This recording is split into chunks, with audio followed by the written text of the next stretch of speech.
seminário da vida política. Eu construí que eu tinha vivido em Guaratinguetá. Então eu conhecia Guaratinguetá como eu conhecia Passa Quatro. Eu sabia tudo. O bar que jogava sinuca, a escola, o clube, o lazer, as famílias. Construí. Depois que eu construí o Mr. Hoffman, que era o passaporte argentino-brasileiro que eu tinha, de um judeu brasileiro. Você argentino. Também foi Mr. Hoffman? Eu tive um passaporte com o Mr. Hoffman, que eu não lembro o primeiro nome. Passaporte que os montoneiros me deram na Argentina. Passaporte de excelência e qualidade, né? Valia ouro. Perdeu? Perdi. Ou ficou em Cuba, eu perdi, porque eu acho que eu levei ele quando eu fui para Cuba. Os documentos do Carlos Henrique Gouveia de Mello eu tenho. Eu construí esse personagem também estudando profundamente a Argentina. Profundamente. Eu conhecia Buenos Aires, o bairro que eu tinha vivido, e Missões. Sem ter ido? Sem ter ido. Eu conhecia profundamente. Segundo, treinamento para mudar o modo de falar, o modo de andar, né? Construir o personagem. É quase como um ator mesmo de um filme. E todos os serviços de inteligência no mundo, os serviços têm experiência de fazê-lo. Né? E qual foi o serviço de segurança, de espionagem não foi, não de Cuba? Não, nós não tínhamos relação nenhuma com a G2, né? Ou com o Ministério do Interior, porque no começo, quando nós chegamos em Cuba, era o Ministério do Interior. Depois isso mudou. Então foram vocês mesmos, os brasileiros? Nós, e com pessoas que tinham experiência disso, né? Porque, na verdade, havia uma solidariedade internacional, tanto é que eu recebi o passaporte dos montoneiros. Então, e disciplina. Muita disciplina e obediência absoluta às medidas de segurança. Que parece que são muito complexas, mas não são. Por exemplo, nunca entrar em contato com a família. Eu nunca entrei em contato com a família. E aí tem 20, 30 regras que você tem que seguir religiosamente, que eu sempre segui. Depois eu acho que talvez a minha própria experiência de vida, eu com 13 anos, 14, vim para São Paulo sozinho, para ser office boy, né? Cresci na cidade. Eu estou vivo porque eu conhecia São Paulo, porque nós fomos cercados uma vez em São Paulo, e nós escapamos porque eu sabia que ao lado do shopping Paulista, na Avenida Paulista, no começo da Avenida Paulista, tinha uma escadaria que saía na 13 de Maio, que tinha um ponto de ônibus que passava 10 ônibus a cada um minuto e meio, e assim com 50, 70 pessoas. Então ali cada um pegou um ônibus e desapareceu. Nós estávamos sendo perseguidos por uma patrulha da Operação Bandeirantes. Isso foi em que ano? Isso foi... eu não lembro muito dos tempos, mas eu acho que deve ter sido 71, porque eu saio no final de 71 para Cuba e volto em 74. A primeira vez eu voltei por Bogotá, Manaus, peguei um pinga-pinga até Recife, fiz contato em Recife, desci para São Vicente e fiz contato em São Vicente e recebi a notícia trágica que a maioria, quase todos os meus companheiros de vida, de companheiras, tinham sido assassinados pela ditadura.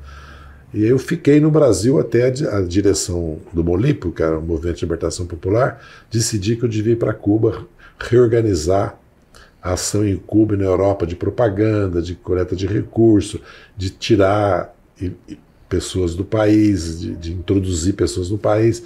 Mas eu tomei a decisão de voltar para o Brasil, porque quando saiu o ato complementar que cassou a nossa nacionalidade e nos baniu do país, eu falei para mim mesmo, eu vou voltar para o Brasil. Eu não vou aceitar que um general, almirante e um brigadeiro digam que eu não sou mais brasileiro e que eu estou banido do meu país, porque eu perdi a nacionalidade. Até a anistia, eu era apátrida, tanto é que o documento que nos deram era um salvo-conduto da ONU. Nós não tínhamos passaporte, né? Eu tomei a decisão de voltar ali aquele dia. Quando eu fui para o México, no sequestro, a troca... Com os 14... Eu tomei 2 decisões na minha vida que decidiram o meu futuro. Vou explicar, porque não... sim.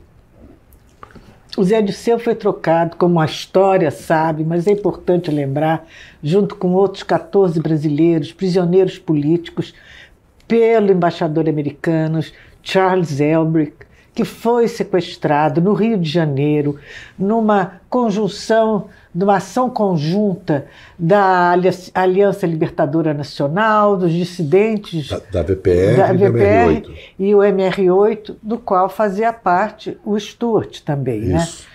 Né? Então, esses jovens idealistas. As pessoas acham que eu protejo devido a ser irmã do Sturte, mas eu também sou feito você, Zé. Eu estou acima disso. Eu sou irmã do Sturte, me orgulho muito, mas eu viso o meu país. E é muito difícil, Zé, as pessoas cumprirem essas regras. A gente viu agora, na pandemia, como era difícil para as pessoas romperem o hábito. Como é que você conseguiu, então? É saber como. Às vezes eu fico pensando assim, como é que nós voltamos para o Brasil, né, no final de 70, em março, abril de 71? Como é que eu entrei armado no país? Armado. Eu entrei armado. Naquela época não havia o controle que depois foi se criando a nível internacional, né? Eu acho que é primeiro pelo compromisso que nós tínhamos com aqueles que tinham morrido na tortura. Vamos lembrar que o sequestro era para libertar prisioneiros políticos que pelas convenções de Genebra, pelos direitos humanos deviam ser tratados, né, como tal, e eram torturados, assassinados, e depois seus corpos eram desaparecidos. Então, todos eles estavam sendo torturados, os que foram libertados, com exceção de nós, os estudantes, que eram os garotos propaganda da ditadura, para provar que não tinha tortura. Mas eu já estava em condições de prisão em Quitaúna, que era uma lavagem a comida, a prisão era do tamanho de um colchão de solteiro, é isso mesmo. 3 colchões de solteiro, um corredor na frente, 4 meses que dias sem sair daí, nunca tomado sol, e qualquer coisa era coronhada, chute, água gelada para a gente limpar a cela, né? E você tinha 22 anos. Para pegar tuberculose ou pneumonia, né? Uhum. Naquele frio, mas aqui Itaúna não tinha nada, era a Vila Militar, estação ferroviária e o quartel. E era imagina, uma mata, então um frio, e nós lá, sem condições para enfrentar o frio e tudo. E o problema é que, o que eles enfrentaram, né? Eles se depararam com jovens, que é o caso do Travasso, eu e o Ribas, que para nós aquilo ali estava computado que ia ser assim. Nós não ficávamos... E nós ficávamos pensando como fugir, como roubar as armas. Tanto é que quando falaram que nós estávamos na lista, para mim foi a coisa mais natural que tem. Eu falei, eu vou para Cuba. O Travasso, inclusive, ele não queria sair. O Vladimir também tinha muitas dúvidas. Achava que a ditadura ia cair, que poderia haver uma reabertura no país, né? Eu já estava com a ideia fixa de ir para Cuba, treinar e voltar. Tanto é que quando eu estava saindo, um delegado do DOPS aqui do Rio, que era careca, que eu esqueço o nome dele, falou para mim assim, se voltar, vai ser morto. Eu falei, bem, mas eu posso voltar e matar o senhor, né? Você falou isso para ele? Falei, pode ser o contrário também, né? Falei para ele. Nunca mais me esqueço disso. Agora, no avião, eu tomei 2 decisões. A primeira é que eu ia voltar. Que eu falei, eu não vou. Um almirante, um brigadeiro e um general decide que eu não sou mais brasileiro, mas para mim era coisa que eu não aceitava em hipótese alguma. Ainda vou ficar banido do meu país? Não, vou voltar. Segunda, eu vou conhecer o Brasil. Nós não conhecemos o Brasil. Eu comecei a tomar consciência do como é que o Brasil era grande, era importante, como é que eu tinha saído de Passa Quatro, que é uma cidade de 14 mil habitantes aqui na metade da Dutra, né, atrás, se subir a Serra em Resende e descer, sai em Passa Quatro. Se subir a Serra em Passa Quatro e descer, sai em Cruzeiro. Então, entre os 3 estados, que tinha ferrovia desde 1886, então uma cidade progressista, uma cidade que sempre teve os jornais todo dia de manhã cedo, as revistas no final de semana, muito turista do Rio de São Paulo. Eu cresci numa cidade, um colégio de padres beterramitas com padres de 7, 8 nacionalidades. Meu pai era positivista, tinha biblioteca em casa, era grato, que eu cresci num ambiente muito político. Sócio do meu pai era petebista, getulista. Eu fui educado no positivismo, no Tesouro da Juventude, que Clóvis Bevilacqua até que faz a introdução. Então eu tive uma educação, fui privilegiado de ter nascido em Passa Quatro, na minha família, e saí muito cedo para São Paulo. Mas eu tinha ido uma vez a Salvador no Congresso das Entidades Gerais da UNE, na volta, até com uma passagem que o Mário Covas me deu por causa do meu cunhado, que era jornalista, o Promarel Morse, casado com a minha irmã Neide. Depois foi até usado para a cassação do Covas essa passagem que ele me deu. Veja como é que é a vida. E eu tinha vindo ao Rio 2 vezes me encontrar com o Vladimir, para articular, até para tomar... O Vladimir era o candidato a presidente da UNE. Eu queria apoiá-lo. Eu vi, ele falou para mim de jeito nenhum, isso aí não é minha praia, não. Minha praia é agitação, é o movimento de massa. Quem organiza, quem sabe, é você que vai ser o presidente da Uni. Eu não era o candidato, eu queria que o Vladimir fosse. Aí eu me transformei no candidato. Eu tinha ido a Belo Horizonte num congresso da Uni, só. Aí no avião eu falei, gente, nós íamos governar o Brasil, mas eu não conheço o Brasil. O que eu fiz? Quando eu voltei clandestino, todo mês eu ia conhecer uma região do Brasil. Eu pegava um ônibus, que eu não andava de avião, e ia para o Vale do Itajaí, ia Pantanal, ia para a zona do cacau, ia para a zona do algodão, ia conhecer o país, ia para o Vale do Aço. Mesmo quando você estava casado com a Clara, nesse período. Você também nesse ia. período, quando eu voltei, porque na primeira vez eu voltei clandestino para lutar em São Paulo, né? Fiquei clandestino no Brás, numa pensão, e participava da luta em São Paulo, aqueles 8, 12 meses que eu fiquei. Eu sou ruim de data, como eu tenho um modo de ser, que eu viro a página e continuo para refazer as coisas e continuar a vida. O Vladimir é capaz de descrever a cela que nós estávamos. Eu só lembro que nós estávamos presos numa delegacia em São Paulo. Ele descreve tudo, conta fatos, eu não consigo, eu não tenho essa memória. E eu voltei com essa convicção que eu tinha que voltar e que meu lugar era aqui. E depois, cada dia mais, eu me convenci disso. E a coisa mais certa que eu fiz foi vir viver no Brasil clandestino. Mesmo que eu passei de 74, 75 até 78, quase sem contato. Mas eu conheci o país, eu vivi o país, e eu aprendi, eu já tinha sido office boy, almoxarifado, arquivista, relações públicas, um pouco dirigi escritório, assessor jurídico. Aí eu fui uma alfaiataria, que eu entrei como capitalista, uma boutique e uma fábrica de confecção. Onde é que você levantou esse capital? Esse capital nós tínhamos. Era do Molipo. O Molipo. Tanto é que depois, quando eu voltei... Mas o Molipo, então, sabia que você estava... Quer dizer, o Molipo já não existia mais praticamente, mas eu, o João Leonardo, a Ana, nós tomamos decisão de voltar para o Brasil. E estava em lugares... O João Leonardo ficou em Pernambuco, a Ana em Salvador. Todos com identidade trocada? Tudo. Mesma estrutura que eu, todos sobrevivemos. O João Leonardo acabou sendo assassinado por causa do incidente. Ele está aqui numa foto. Que descobri. Agora tem um livro sobre ele, que o Celso Horta, que infelizmente faleceu fazendo uma cirurgia, escreveu. A Ana está viva? A Ana está viva, está bem, está muito bem. A Ana é uma pessoa, uma mulher de uma coragem, você já me contou coisas de uma dela. persistência. Também ela assim, ela é muito melhor do que eu, porque ela era mulher, não, porque pensa bem naquela época. Nós estamos falando 68, 69, 70, certo? A Ana era uma mulher da alta classe média, né? Filha do Corbusier, que é um filósofo aqui no Rio, professor, um dos fundadores do ISEB, escreveu vários livros, também assim, vamos dizer assim, um daqueles que pensou o Brasil, né, na era do Juscelino. Né? Pensou o desenvolvimento do Brasil, pensou o nacionalismo, pensou a soberania do Brasil, sempre um socialista, tudo. A Ana é uma mulher fantástica. E o João Leonardo, que era um advogado... ela está morando aonde agora? Está morando em São Paulo e em Ubatuba, que a mãe dela construiu uma casa em Ubatuba. Com o nome dela? Com o nome dela. Ela tem um filho, João Leonardo, em homenagem ao João Leonardo, né, que o pai já faleceu, e... é muito minha amiga, nós somos muito ligados afetivamente, inclusive temos uma relação muito forte, nós dois. E o João Leonardo foi assassinado, porque descobriram ele fugiu, foi para Gonambi, estava muito bem lá em Gonambi, porque o PCdoB já estava atuando em 75, 76, ele era garçom. O João Leonardo era fantástico, era marceneiro, cozinhava muito bem, era poeta, escritor, advogado, um baiano fantástico. E ele podia ter ido para uma cidade para ser torneiro mecânico, porque ele tinha feito curso, porque todos nós fizemos cursos de profissões para voltar para o Brasil. Nós levamos muito a sério, viu? Porque, lógico, muitos de nós não tinham um treinamento militar, né, de tropa especial, vamos dizer assim. Maria Rita diz que quando lhe perguntou se você fez treinamento militar, você disse que não, que em Cuba você só tinha aprendido a cozinhar.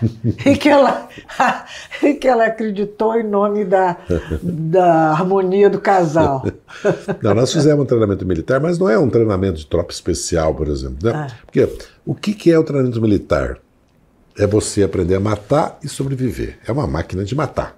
No fundo é isso. É duro, mas é a realidade. O que é o treinamento militar? É você defender a pátria defender um governo, defender uma ideia política? Mas é, antes de mais nada, uma coisa anti-humana, que é ensinar você a matar e você sobreviver. É isso, né? Eu nunca fiz com paixão. Muitos de nós o fizeram. Eu conheci muitos e muitas com paixão. E queriam aquilo, e faziam aquilo, até com certo prazer. Eu acho que o Vladimir também, nós fizemos, mas não era da nossa praia, como diz hoje, né? Não era da nossa natureza. A nossa natureza era muito mais política, muito mais né? Nós somos... No entanto, você é visto como um comunista malvado, dissimulado, que enganou a sua esposa com outra identidade e que você é um homem muito perigoso para o Brasil.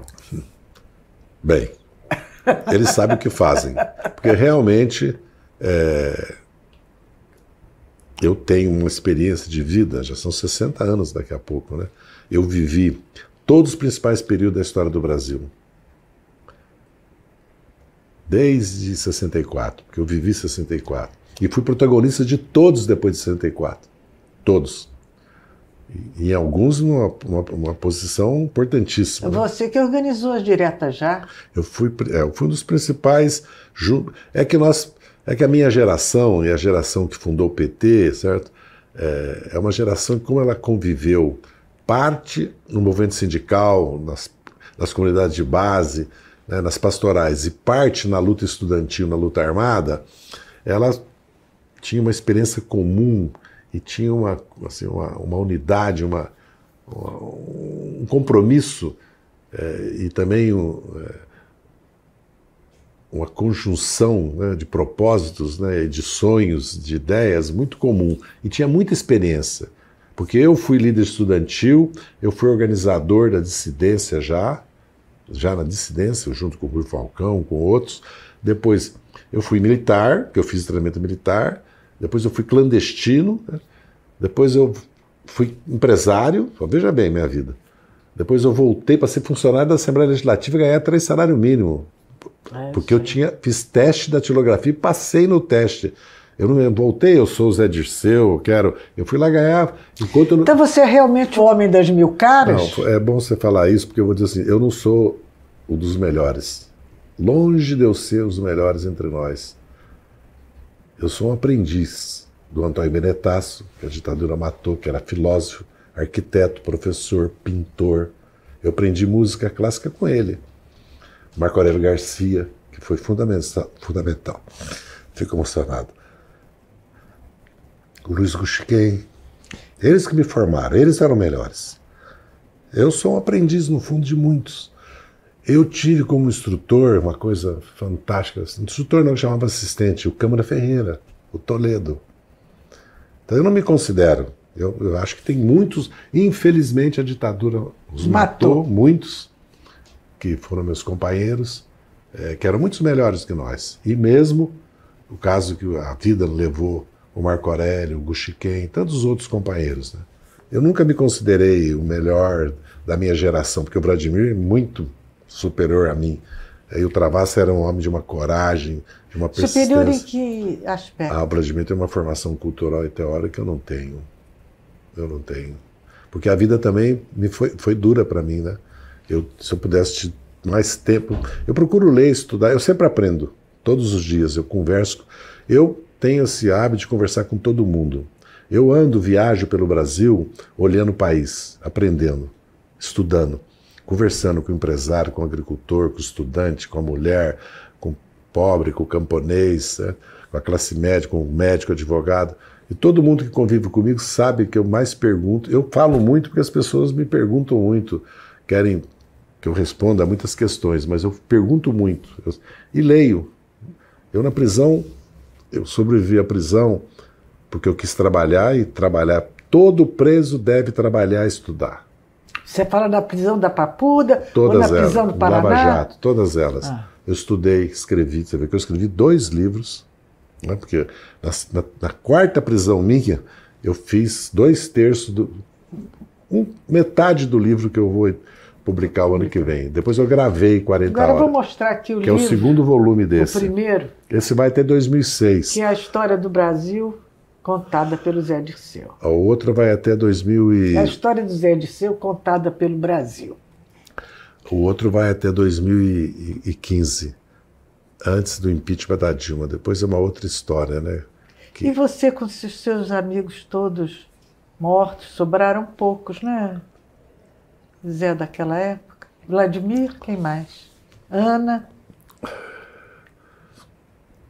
Tem alguns, Carlos Stein, o Paulo Vanucci, o Moacir Urbano Vilela, a Ana Corbusier. Esses são mais da LN que do Molipo, né? E do Molipo? Do Molipo sobraram, quer dizer, que ficaram no Molipo, eu e a Ana Corbusier. Tem outros que, por razões que não encontraram o ponto para voltar para o Brasil, ou tomaram a decisão de não participar mais da luta armada, estão vivos ainda. O Flávio Tavares? Não, o Flávio Tavares ele ficou no México. Sequestro. Então, o Flávio Tavares está vivo, o Vladimir está vivo, o Chuchu, que é o... Ai, meu Deus, daqui a pouco eu lembro o nome dele. Posso esquecer o nome dele, gente? Porque os outros... nós quatro estamos vivos, porque os outros, eu acho que... Carlos Alberto Muniz está vivo, não, mas Carlos Alberto não foi. Era MR8. Era MR8. Tem muitos vivos, Franco Martins, que foi uma grande... Que é uma, mas não foi seu companheiro de luta. Mas esteve em Cuba fazendo treinamento na mesma época que eu. Mas ele era do MR8. Uhum. Eu conheci ele antes, né? Sou muito amigo dele hoje, aliás, sou admirador dele. É outro também muito importante na formação da minha geração.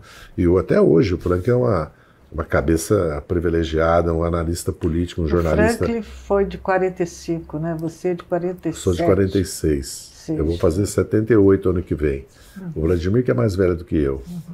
E o Travasso também, eu creio que... o Travasso é mais velho do que eu, porque eu fui presidente do Centro Acadêmico, acho que depois dele, então ele é mais velho do que eu.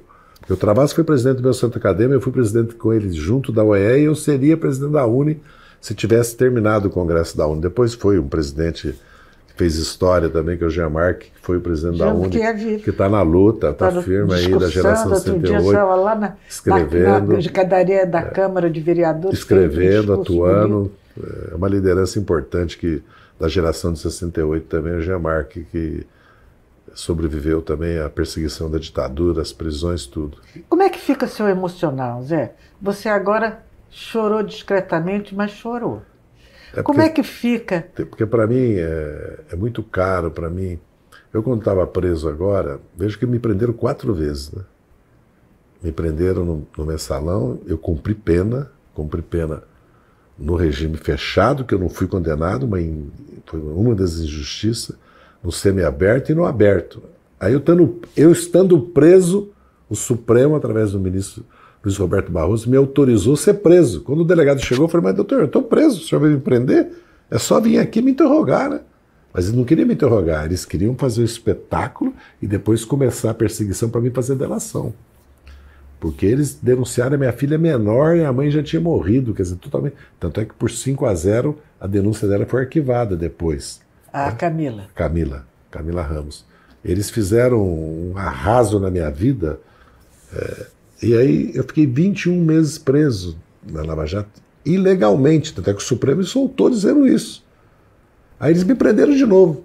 E na Vaza Jato aparece eles articulando para o Gebran, que era o presidente lá do... Aumentar a sua pena. Não, ele me deu 40 anos.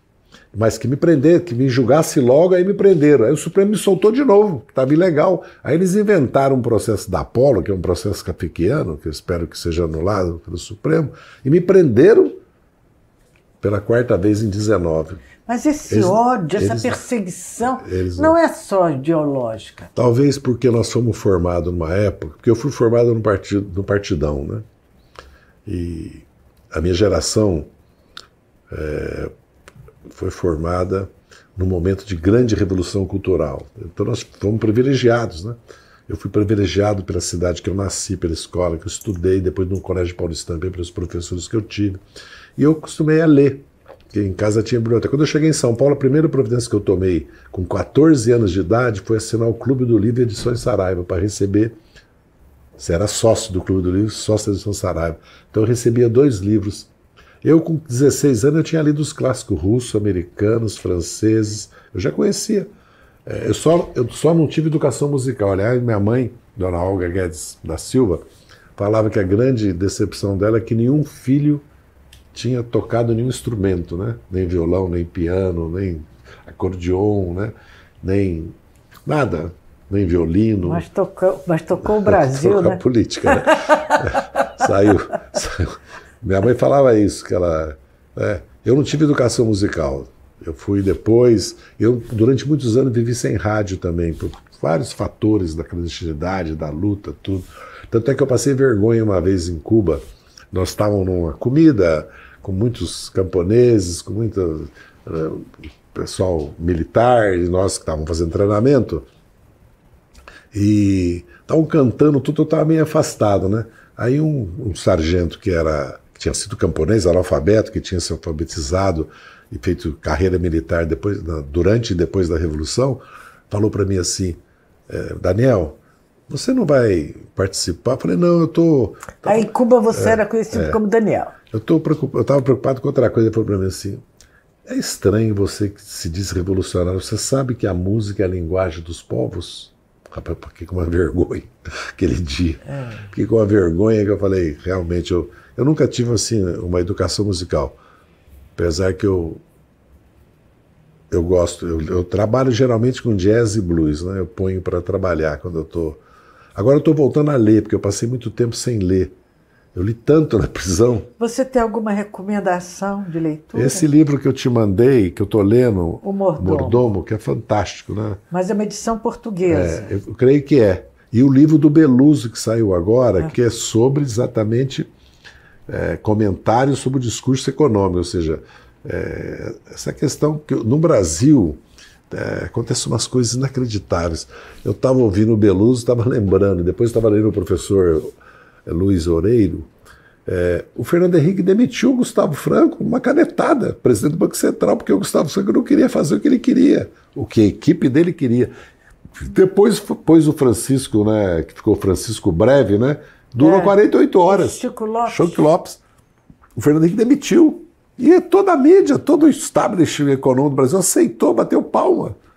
E agora não pode mais demitir o presidente do Banco Central. Não pode porque o Lula ia ganhar a eleição. Semana que vem, sábado que vem, nesse mesmo bate-horário, teremos a segunda parte dessa entrevista definitiva, importante, histórica, do ex-ministro, chefe da Casa Civil, José Dirceu.